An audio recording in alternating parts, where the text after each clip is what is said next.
Hello and welcome to Climbing Daily. The sun is setting here in Fairhead, and on today's show we thought we'd give you a bit of an insight into why this is a special place to come and visit and climb.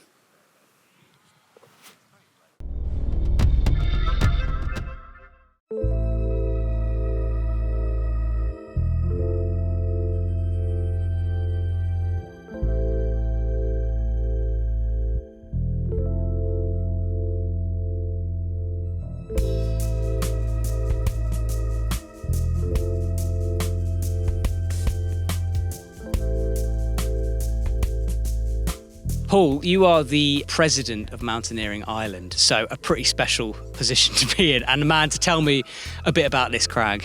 Yeah, well, it's a pretty privileged position to be elected president of the board of Mountaineering Ireland, and I suppose Fairhead and the Fairhead climbing meet is one of the sort of iconic meets on the Irish climbing calendar, and it's 50 years this year since Calvin Torrance put up his first route here. Who's going to be talking, him and his wife Claire, tonight.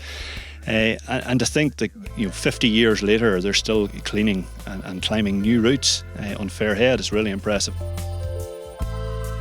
Okay, I'm in on belay, climbing ready. Paul, so nice to see you again. Last time we were together in Fairhead, you just dragged me up an E5 that I fell off a lot, so it's good memories, I suppose. Okay, I'm in the slot. Hey, good effort. I take. Yeah, I got you. No. Yeah, that was good fun actually. Yeah, maybe. I know what you're thinking. Matt, if it went in, it's going to come out. I think that too. How does he do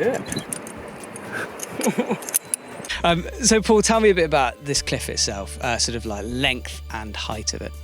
So yeah, lengthwise it's pretty continuous for the guts of about 5 kilometres, but if you add in the sections that are broken up on the sides, from Ballycastle to the Murlock Bay, you're talking about 8 kilometres of fairly continuous cliff, which in the middle is like up to about 110 metres vert.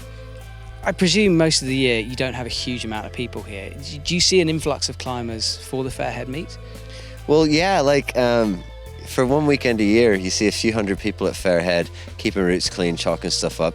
The rest of the year, there's a handful of locals and maybe a few people visiting. So yeah, the meet hasn't just made the crag inundated. It's where it is, it's on the north tip of the north coast of Northern Ireland. So it's kind of out of the way.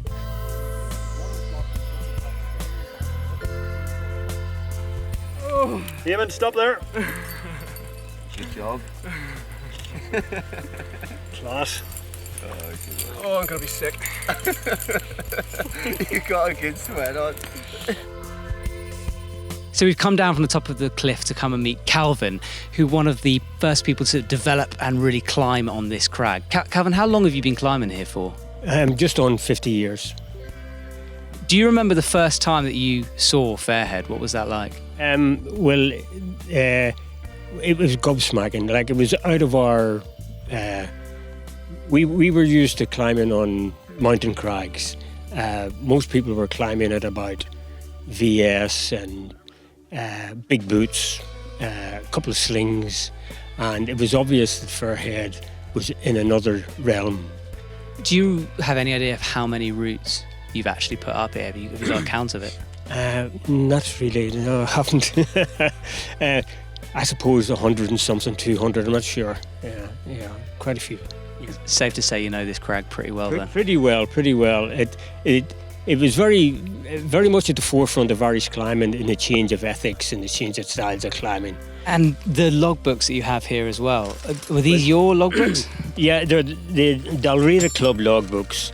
They'd come back and they'd write up their escapades in the guide. You can see most of the routes that are down there, the first descents have been written up in these books, And it was good for young climbers to be able to come back and put in print, more or less, that they'd just done a new route, and it was a fantastic achievement for them, and it encouraged them to come back, Well, Calvin, every climber who climbs here has a debt of gratitude to pay to you for the work you've done. So thank you so much for that, and lovely talking to you. It's a pleasure doing it all. Sometimes.